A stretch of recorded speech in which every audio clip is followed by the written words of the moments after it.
Hey, what's happening? Welcome to Cinema Recap.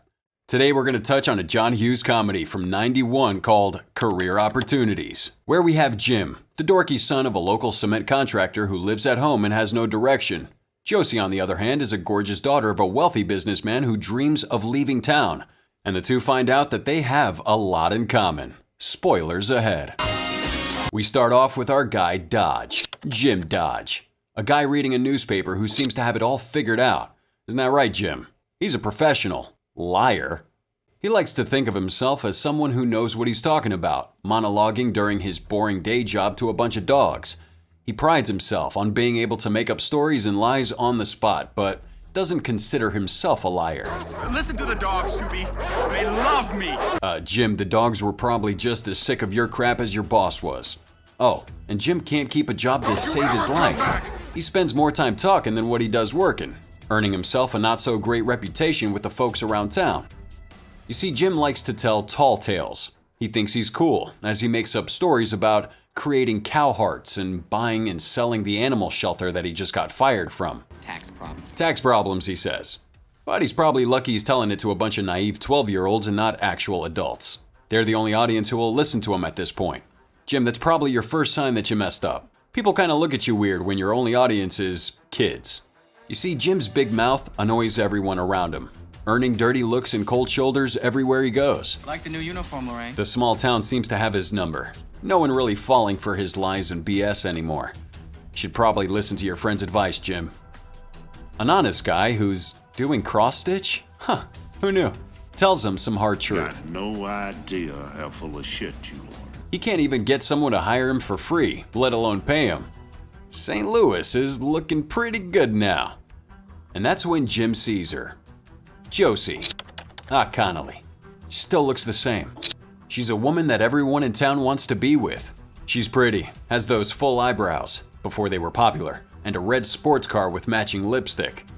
And while Jim's trying to look cool with his shades and a cigarette, he's confronted by his pops, who's clearly just as sick of his as the rest of the town. Now his charm is cut short by Daddy dragging him home to dinner. Yeah, man, I don't think he's listening. I had no idea it was gonna be a higher fire situation. At Jim's house, it's a fun 90s family meal with grumpy Dad shoveling food into his mouth as the kids are telling rumors and stories about the people in town. It's clear that no one in Jim's own family listens to him either. They all roast him about losing another job, including his little brother. Well, everyone except Mom. She's a little bit supportive. Good old Mom. Even your sister's less disappointing, and also pays rent. Now Jim's poor dad just wants him to make something of himself. He's tired, like most hard-working blue-collar parents, and he just wants to have his peace and quiet one day. Something that Jim and the majority of basement dwellers aren't willing to give him. God, Jim sleeps like a rock. Poor Jim's dad. All he wants is for his kids to leave the house. I love living at home. Clearly not what he wanted to hear him say. Now Jim needs a job, like most awkward guys who'd rather live at home forever, or his dad is kicking him out and putting him on that bus to St. Louis. He drops Jim off at the only place left in town for him to work at, the home and playground for millions of moms, Target. Unfortunately for Jim, Target is his only hope, as no one else will hire him. He's interviewed by a legend, a pretty sweet one at that, and thanks to some confusion in Jim's ability to bullshit, he nearly landed himself a pretty good gig. That's until his boss realized it was a mistake. Oops. Well, the swagger and confidence almost worked. To his disappointment, now he's just the night cleanup boy. Well, I'm a little overpaid for night cleanup boy. Not even a janitor. It's a terrible title. That's definitely more his pay scale, though. Sorry, Jimbo. Next, we meet Josie's father, who's some big-time dude that runs the town they live in. He's the kind of guy that doesn't take crap from anybody, especially the governor. He's also the kind of guy that doesn't want to supply jobs or bring new work opportunities to his town. Why? I don't need jobs.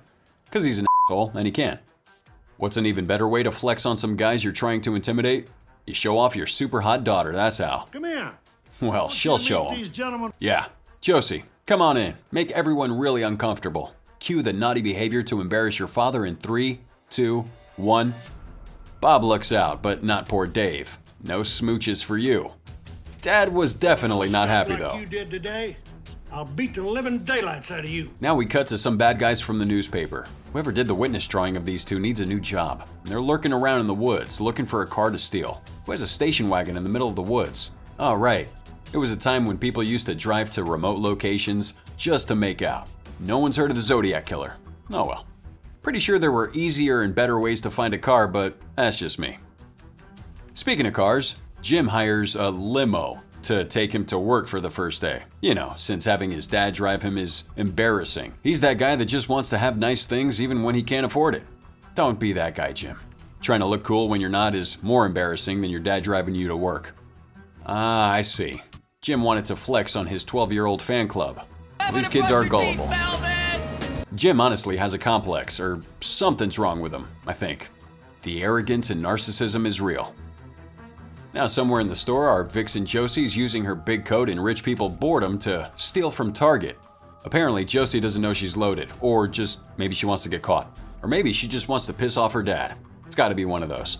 Jim staring down the barrel of a gun. Jeez, maybe he should call HR. As he's getting the layout of his job by his gap-toothed and aggressive night shift manager. Are you lazy? Man, no wonder they needed a new employee. The boss probably killed him. Retail work clearly has this guy unhinged. He already seems to hate Jim, or maybe he just hates his job. You know what a grazer is, boy?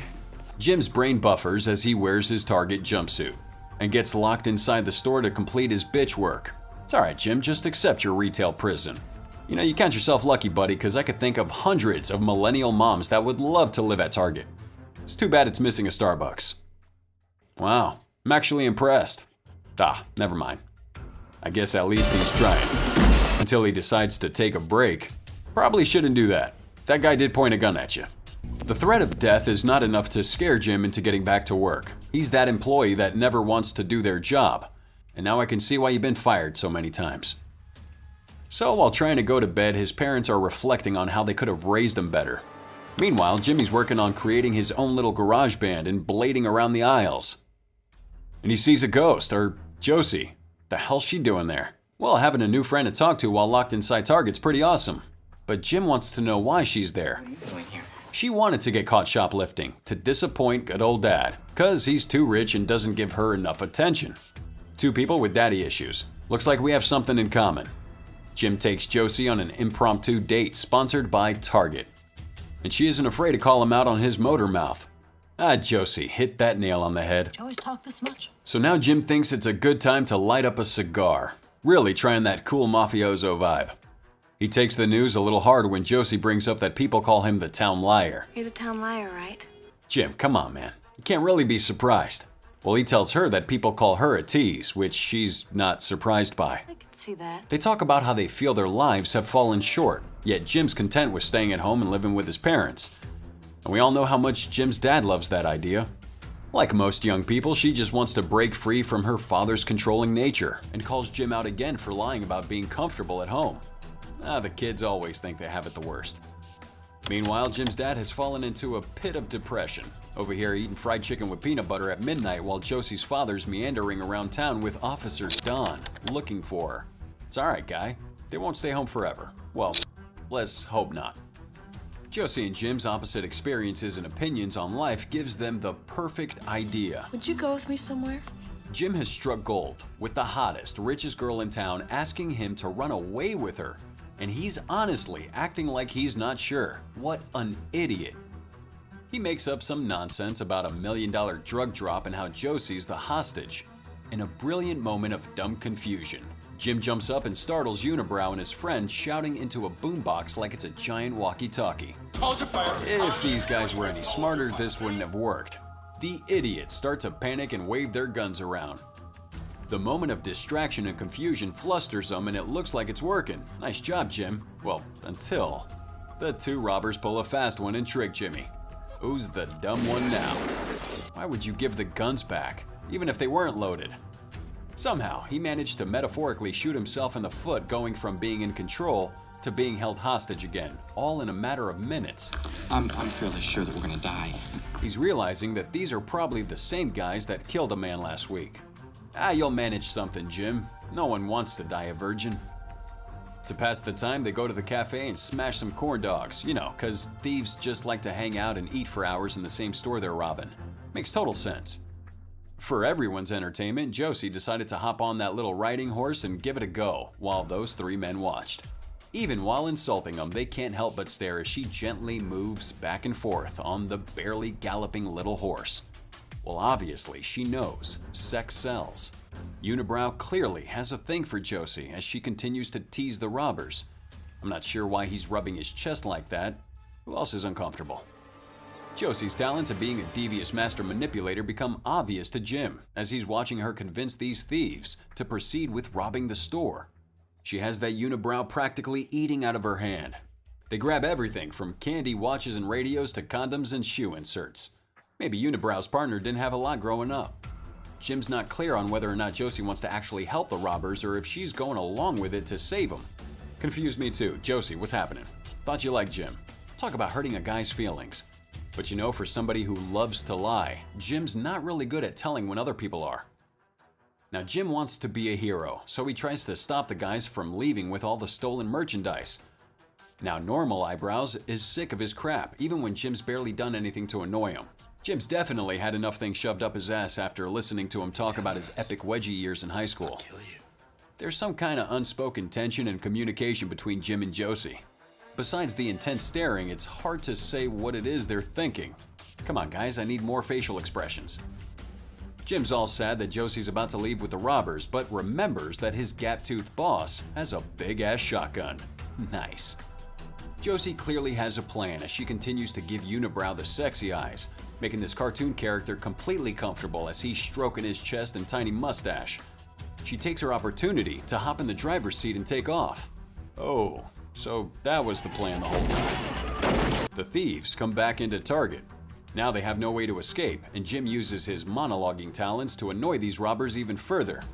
They track him behind the service desk and are greeted down the barrel of a giant shotgun.